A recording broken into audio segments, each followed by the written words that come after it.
Blonde Records Music News. I'm Rebecca Sampson. Is anyone else suffering from TIA this week? Trump-induced anxiety. I've found the antidote. And it is a Supreme Court lawyer who argued 41 cases in front of RBG. Allow me to introduce you to Neil Katyal. Where Trump was alleging mass irregularities in who voted, it is beyond a dubious lawsuit, a conclusory lawsuit, and the idea that federal courts are going to interfere in this election with those kinds of allegations is silly, as the lawyers would say. Instead of Netflix, get your Neil fix. We can defeat this attack on our democracy, but we have to be informed and stay strong. Maybe read more Sylvia Plath. Who's read The Bell Jar? I saw my life branching out before me like the green fig in the story.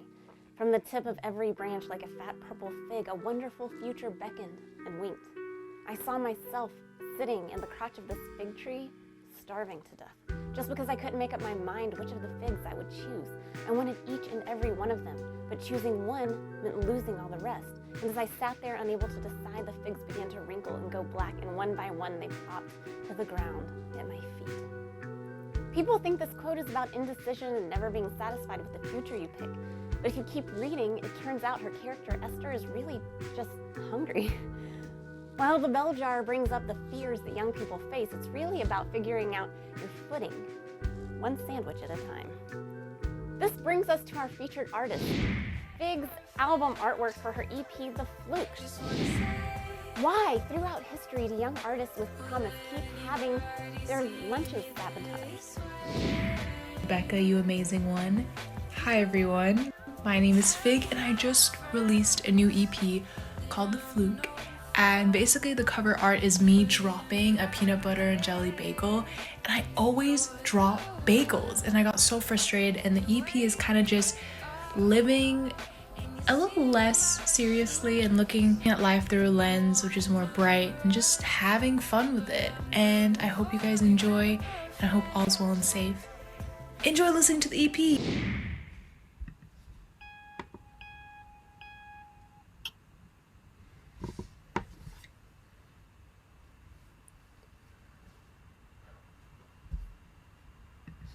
This way,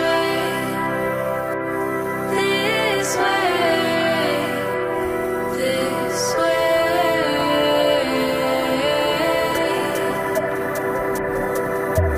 Lately, been scrolling on my phone, seeing all these people makes me feel alone.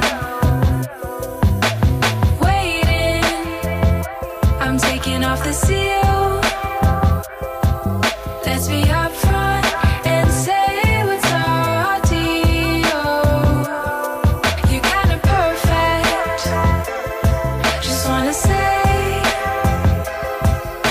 it's hard when you're judged by your face. Thank you, Fig. That was beautiful. The Fluke is out everywhere you listen. The track you just heard was You're Kinda Perfect. Pitchfork published an article this week entitled, Could Spotify's New Discovery Mode Be Considered Payola? The answer is, sure. But in my opinion, I would love to try it. To begin with, I don't think artists should be banking on Spotify. I've always viewed the streaming service as more of a discovery platform than a trusted revenue stream anyway. By taking an as-of-yet undisclosed portion of royalties for more of that mysterious algorithm action, any artist can compete with major label artists who, let's be honest, have employed some form of payola for decades. Read the whole article for way more info, but I, for one, am not as anti as it seems a lot of industry people are. Would love to know your thoughts in the comments. Speaking of mysterious algorithm action, have you heard of Ava, a virtual talent manager for influencers? You know we love staying on top of this AI revolution. Luckily, Goldilocks has volunteered to take the red pill this week. What's up, everybody? Happy Monday. It's me, Goldilocks, and I'm here to introduce you to somebody I hope you don't already know. That's right. Has anybody here heard from Ava, the virtual manager from Vimma, aka Virtual Manager, who is offering to connect you with brands that need influencers and content creators? No, that hasn't happened to you? Well, let me fill you in. Let me fill you in. There is a robot sending emails that basically claims to have its own talent management agency. I know, robots are driving cars and trucks and making playlists and doing things, and now apparently they're booking talent too. Yeah, that's right. Robots really are taking over the world. So how Vimeo works is that basically they run this Facebook Messenger group where I guess, creatives can collaborate and talk with each other, but they also literally do booking for brands like Michael Todd and Love Stitch, just to name a few. So basically this robot acts as a human would and books acts for real brands. It's really happening. Robots are taking over the world. It's real. It's here. So if you have a manager in the flesh, hug them tight. Tell them you love them and you appreciate them, because this is crazy to me. What do you guys think? Should robots be booking talent? Should robots be doing that? Do you guys want Ava's number? I'll hook you up. Y'all want to talk to Ava? Let me know in the comments. Peace. As a manager, I always thought I was safe from the AI takeover, but I guess not. Cool. Anyone curious about TikTok and Kanye news? It's been a while, so I'm sure there are some updates, right, Em? Thanks, Rebecca. It's great to be back. So, did Kanye cry at his birthday party because he only received 60,000 votes? Or because they ran out of cake? It's his party, so instead of crying, he tweeted about 2024. Because he wants to run again? Yeah. He already hashtagged Kanye 2024. And oh my God, did y'all realize that Trump can run again in 2024? I'd rather have a President Ye over a President Toupee any day.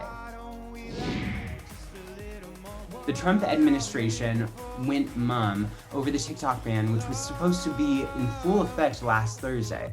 Yep, the Trump administration failed to enforce the deadline. TikTok asked for a 30-day extension, and as of Friday, they had agreed to a 15-day delay to find an American buyer.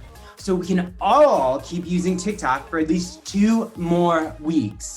Knock, knock, knock. Dashing through the snow in a one-horse open sleigh, o'er the fields we go. And if you don't already, follow me at MTheMyth on TikTok before it's too late. Thank you, Em. But I'm gonna have to veto talk of the 2024 election. Okay, we're almost done, Micah. You're doing such a good job. We want to wish Eve Minor a happy birthday, and congratulations on the release of I'm Bad. Even though you like that, I'm bad, so bad.